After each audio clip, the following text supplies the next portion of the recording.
Olá, eu sou a Regina Pique, da Eureka Jogos Educativos. Hoje eu vou falar um pouquinho das matrizes lógicas como um recurso para utilizar com crianças que têm baixa concentração, atenção, ou mesmo crianças que têm o déficit de atenção.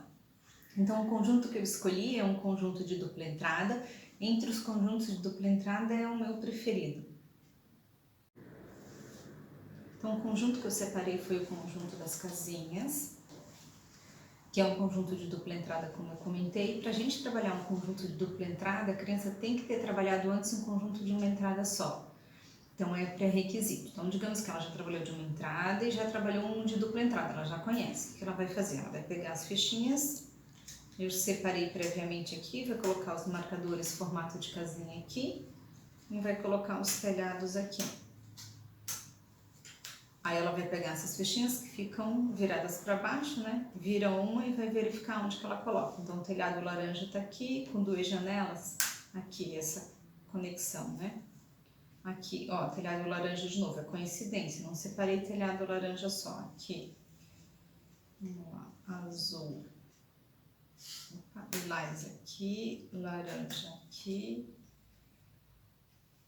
azul aqui. Tô fazendo mais rapidinho, a criança, claro, quando faz, ou mesmo a gente, as primeiras vezes que joga, demora um pouquinho mais para fazer. Ó, agora que veio o cinza, não tinha vindo o cinza ainda. Aqui, cinza com uma janela, azul com duas janelas, uma porta azul, cinza com uma janela.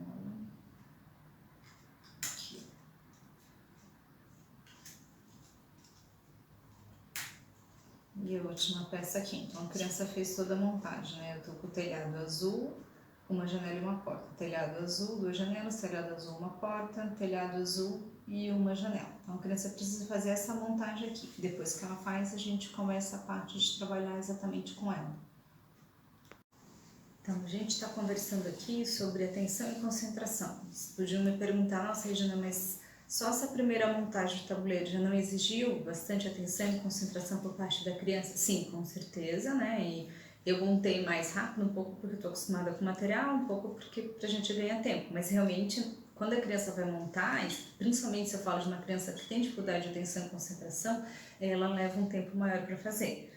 Então, o que acontece?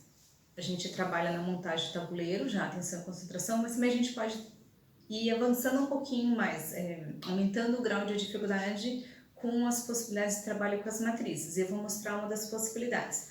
Então, ela montou aqui o tabuleiro e a gente começa a fazer as bagunças que a gente diz. Então, vou fazer a alteração da posição dos marcadores. Coloquei aqui, não ficou no mesmo lugar. E faço a alteração aqui, por exemplo.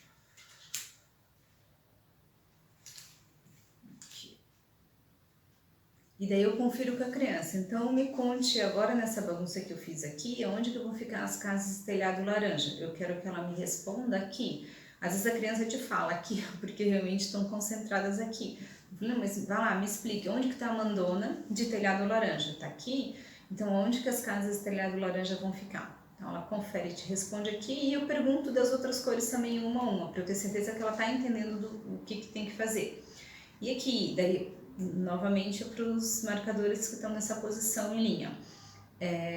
As casas com uma porta, onde que elas vão ficar, uma janela, duas janelas, uma porta e uma janela. Então, tenho certeza que a criança entendeu o que ela tem que fazer, tranquilo, tira uma cartinha que vai funcionar como ajudante e ela vai começar a reorganizar o tabuleiro sempre pelo espaço vazio. Então, vamos ver que carta que ela tem que, fichinha que ela tem que trazer para cá. Ela tem que trazer uma casinha com um telhado laranja e com uma porta, que no caso é essa daqui, e ela coloca aqui. O que às vezes acontece? A criança vê o espaço vazio, olha para você, não faz a menor ideia por onde ela tem que começar. Então, você pede para ela deixar o dedo marcado lá no espaço vazio e dizer quem são as marcadoras do espaço vazio. Então, que ela localize o telhado cinza e localize esse aqui, que são os dois que dão a conexão desse espaço aqui. Então, então conte pra mim, você tem que buscar uma casa que tem duas janelas e um telhado cinza, é isso? Isso. Então, vamos procurar no tabuleiro onde que tá. Aí a gente vai vendo como tem que trabalhar essa parte de atenção, porque ela tem 15 estímulos, então se ela tem em casa aqui, ó, os 4 de telhado cinza estão aqui, então ou ela identifica os de telhado cinza e entre eles vai excluindo, esse tem uma janela, esse tem uma porta, esse tem janela e porta, o que eu preciso é esse aqui. Então ela está descentralizando o pensamento dela, porque ela tem que considerar mais de um atributo, ela tem diversos estímulos e tem que identificar onde está aquele ali. Por isso, a gente vai vendo assim, vai trabalhando de fato a atenção e concentração.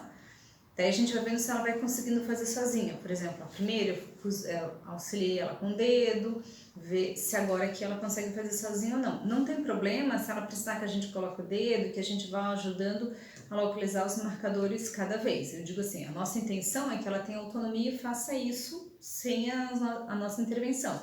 Mas pode ser que, dependendo da idade ou dependendo da dificuldade que a criança tenha, que eu precise fazer as intervenções com essa recorrência. Agora o espaço vazio está aqui, o que ela tem que fazer? Ela tem que identificar uma casinha com telhado lilás e com uma janela. O que às vezes pode acontecer é a criança, ao invés de pegar aqui, nessa cartinha que é a que vai aqui, né, telhado lilás e uma janela, ela pegar, por exemplo, essa cartinha aqui, que tem um telhado lilás, tem uma janela, mas tem uma outra janela que não pertence, né, que na verdade precisava de apenas uma janela. Então, esses detalhes pequenos, para uma criança que tem dificuldade de atenção, a gente vai com recorrência perceber que ela se perde. Então, ela traz parte da informação, não traz toda a informação. Ela se foca em alguns detalhes e não se dá conta de outros detalhes. Ou, por exemplo, até confundir essas duas cores são parecidas e trazer, por exemplo, esse daqui e colocar aqui, e na verdade o telhado é lilás. O que a gente faz? Quando a criança traz uma carta que não pertence, a gente vai para opa, volta lá, vamos conferir, deixa eu ajudar você a verificar o que você tem que trazer aqui. Porque a nossa intenção é que ela só coloque a carta que tiver exatamente no lugar. Então a gente não deixa a criança cometer o erro, né? Colocar uma carta que não deveria estar naquele lugar. A gente assinala e pede para ela verificar e explicar o que ela tem que fazer. Nossa intenção também é que a criança vá fazendo de forma autônoma, que a gente não precise ficar auxiliando ela, coloca o dedo, localiza os dois marcadores, nosso plano futuro, digamos, né? Claro que às vezes no começo a gente vai fazer as intervenções e é o que a criança precisa para poder executar com êxito. Então, se eu estou vendo que ela está com dificuldade, eu vou fazer a intervenção para que ela vá encontrando meios de conseguir fazer o processo de forma sozinha, de forma autônoma. Então, depois que a criança conseguiu montar o conjunto, que é você respira assim aliviado, né? Porque tem horas que mistura as coisas todas, mesmo pra gente, né? Que tá usando o material e que a princípio não tem nenhuma dificuldade, a gente também vê que tem horas que a gente se perde na montagem. Então, depois que ela conseguiu completar assim, a gente tem outras possibilidades. Por exemplo, eu faço a bagunça aqui, confiro com ela que ela perceba quem vai em cada ponto, né? Então aqui são as casinhas de 2 janelas, tal, faço a alteração aqui também. E daí coloco, por exemplo, deixo 2 aqui em cima, coloco 2 aqui embaixo. Ou faço espaçado, por exemplo, assim.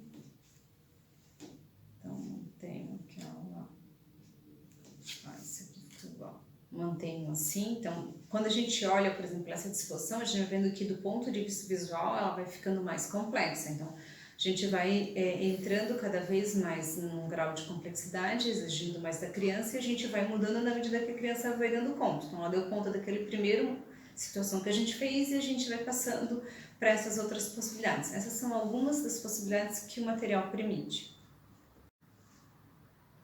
Então, quem gostou das matrizes lógicas e se apaixonou pelo material como eu, pode conferir ao vivo no dia 17 de agosto em Belo Horizonte. Vai ter um curso de matrizes lógicas, é uma parceria com a Livraria do Psicólogo. É um curso que no momento ele conta apenas com 5 vagas.